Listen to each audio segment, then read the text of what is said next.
Pagod na ang mga pulis sa halos kalahating buwang paghahanap kay Kingdom of Jesus Christ leader Apollo Quiboloy at 4 na co-accused nito. Kaya naman, muling apila ng pambansang pulisya sa religious leader. Sumuko na upang makapagpahinga na rin ang mga tauhan nito na nagbabantay sa KOJC compound. Pagod na rin po at nagpapalitan dyan at may mga nagkakasakit na rin. And I'm sure po, sa side din po ng mga KOJC members ay pagod na rin po sila. May mga nagkakasakit na rin po dyan. And again, we want to take this opportunity to once again appeal to Pastor Quiboloy and for others to really heed the call for them to surrender and face the music before the proper courts po.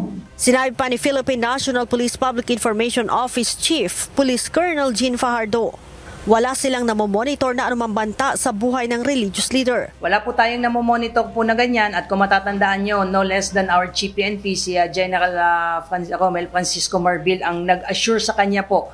Sinabi po niya ito during the Senate hearing na siya po mismo ang nag-assure kay Pastor Quiboloy at iba pa na sisiguraduhin niya na magiging ligtas at secure po sila once they decided po na sumuko. Kung natatakot aniya si Quiboloy na sumuko dahil sa kanyang kaligtasan, pagtitiyak ni Colonel Fajardo, handa itong bigyan ng proteksyon ng PNP. Very vocal po sila, naririnig po ng mga tao po natin doon at it was shared to me na hindi daw po nila isusuko si Pastor Quiboloy. So kung yun po yung kanilang reservation kung bakit po ayaw po nilang isuko, then uulitin po natin uli yung appeal po at assurance po ng inyong pambansang pulisya na bibigay po natin yung mga kaukulang seguridad para hindi naman po magkaroon ng agam-agam sina Pastor Quiboloy na sila ay malalagay sa alanganin po once they opted to surrender po. May paalala din ng PNP sa mga sympathizers at supporters ni Quiboloy. Huwag natin kalimutan na mabigat din po ito yung kaso na isinampa sa kanya involving child abuse, sexual abuse, and even qualified trafficking.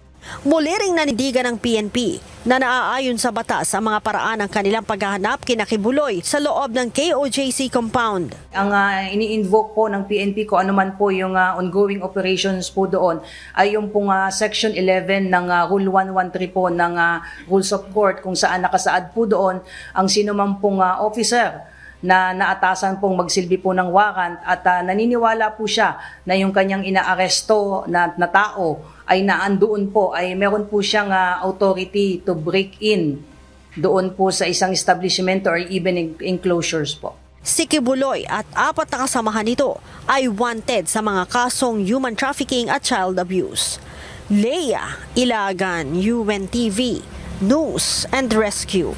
Diyos ang aming sandigan, serbisyo publiko ang aming pinahahalagahan.